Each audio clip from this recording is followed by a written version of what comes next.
Good afternoon. Welcome to the Philippines and welcome to Tala Talks, where I share my everyday thoughts and everyday experiences. Welcome to the beautiful shoreline of a place called Mindanao, which is the southern part of the Philippines. And I'm super stoked that you've decided to spend the next few minutes with me, your girl. In this video, I'm going to be talking about 7 realities that you need to know when it comes to living in a budget home. It is all about the hidden costs of paradise and 7 challenges that you might face when it comes to living in a budget home here, particularly in the Philippines. I am personally Filipino. I was born and raised in the Philippines. I grew up in the city, but for the past almost close to a decade, I've decided to just live a simpler life here in the islands, and I might just be the perfect person to share with you this topic. Without further ado, let's start this video.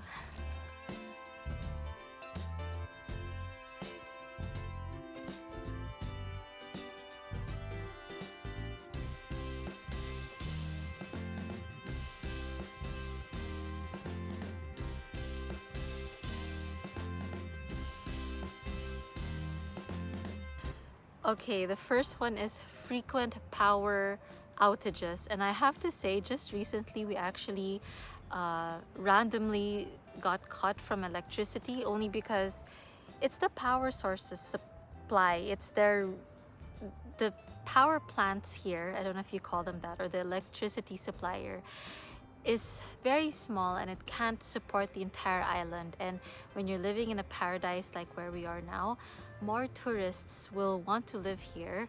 More people would want to start constructing homes, resorts, and everything you can think of. And when the power plant is not enough to supply for all of these establishments, power outages are eventually going to happen. In our case, our home has a pump that pumps water to our tap, right, to our faucet. But because we need electricity for that, when the power goes off, that means we also don't have water. So it's not just a matter of water, even our cell phone signal goes off. I don't know what the connection is there. Maybe it's like it has something to do with the towers. It's just, yeah, we're basically disconnected from the rest of the world. So it's something that you might want to know when it comes to living in paradise, but particularly a smaller island in the Philippines. Maybe if you decide to live in Cebu or Manila or in other more developed areas like Davao, power outages may not be as frequent. But where we are right now, and as you can see, there's some boatmen over there making their own boats. There were some kids and families catching their fish here. They were collecting, I don't know what they were collecting, to be honest. They had like pails, and that's probably dinner. But for me, look at that. I mean, it's so unspoiled and the air is so free and so fresh. And with this paradise comes a lot of power outages.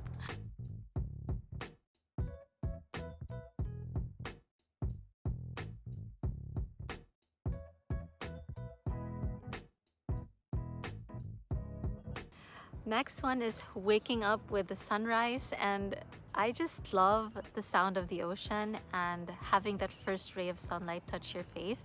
By the way, if I'm scratching, there's a lot of flies and mosquitoes. I'm not sure if I've added that to the list, but with paradise comes a lot of insects and naughty critters, and it's just what it is. You know, the frogs eat them.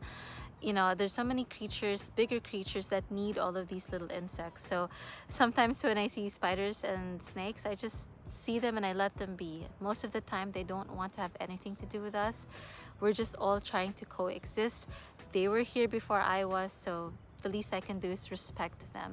But when it comes to waking up with the sunrise, it really puts your body on a proper circadian rhythm. I find myself getting very sleepy at around 7 p.m. and I think the earliest I've slept was actually 7 p.m. and waking up at around 5 a.m. just feels so good. I think the souther you go in the Philippines, the earlier the sun rises and the earlier it sets. And where we are right now, this is one of the best surfing capitals of the Philippines, and I'm just looking at all the beautiful swells that are right in front of me. It's pretty dope. Of course, the camera's not going to be catching that, but I really wish that you are feeling all the amazing positive vibes that is coming from where I am right now.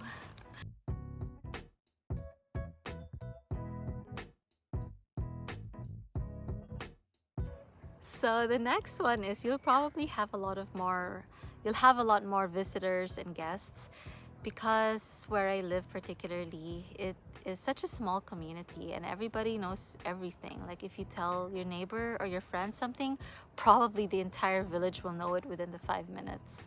So I just have to say that because we value so much community here, we really value relationships with one another.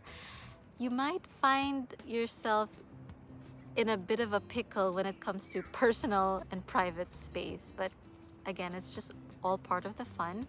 It's like the hashtag more fun in the Philippines, pun intended and maybe not pun intended, so go figure. But it is part of the attitude and the culture of the Philippines. I love it though. It's funny because I made this list a while ago, and the next one is finding sand in your home. There are many places, like for example my bedroom, that I always keep my feet out of. I make sure to really wash my feet or wipe my feet onto a rug very thoroughly before entering. I don't know how the sand gets in the sheets. It's again just it's part of island living. Oh, there's a guy going out in his boat. I don't know if it's catching it, but again, I think the camera should be facing here. It's just really nice to have this vibe. If you choose to live by the ocean, you're definitely gonna be getting sand in your home, whether you do your best or not. Yeah, there he is. I think he's going afternoon fishing. The time right now is close to 4:30 in the afternoon, so I think this is fishing time.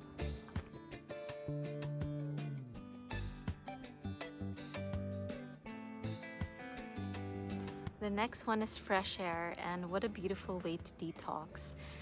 I think I've mentioned that I am originally from the city, and I think one of the reasons why I decided to leave the city is because I felt very disconnected.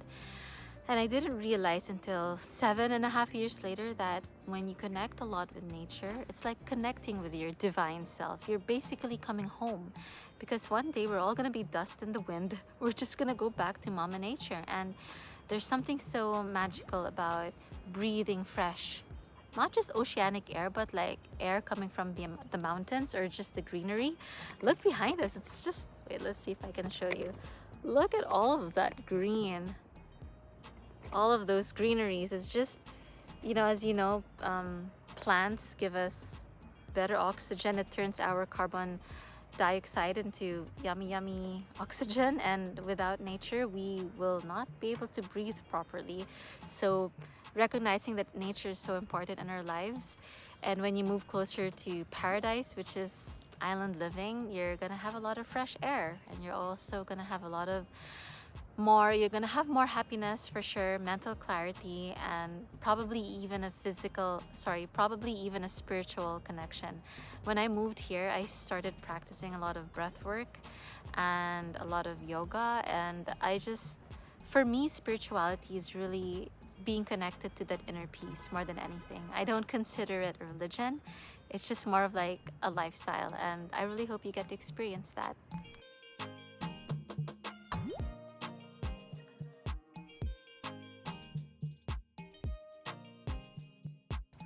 Limited access to fast food. I can't even tell you that as of today, you can already start to see mainstream restaurants, but I've just heard recently that they might open up like one of a very popular fast food chain around here, which of course makes me sad because when I speak to the locals, they're very excited. They obviously have to travel across the island to be able to eat food like this.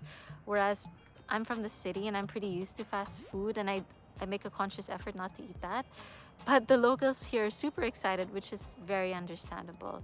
But for people like myself who decided to move to an island like this to be healthier, there's always going to be, there's people who aren't happy and people who are happy about it. But as of today, There are no fast food chains. The market looks incredible. A lot of affordable seafood, fresh seafood. Our vegetables are practically free because it's a lot more affordable. And if you get in touch with the locals, they will give you bananas and coconut. And I've been eating without spending for a lot of times. So again, as I've mentioned, it's all about relationships and community here. And yeah, the locals love to feed you, and if you treat them properly with kindness, love and respect and inclusivity, you'll definitely never go hungry in the Philippines.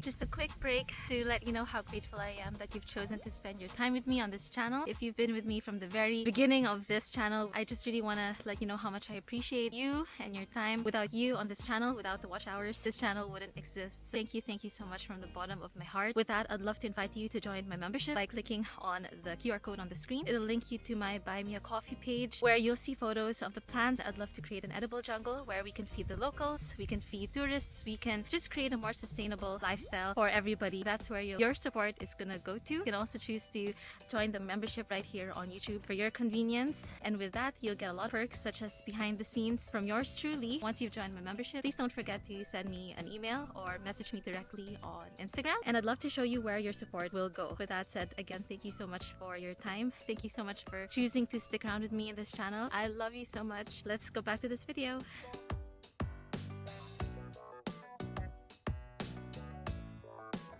One last thing is finding work in a very isolated small island can obviously be challenging.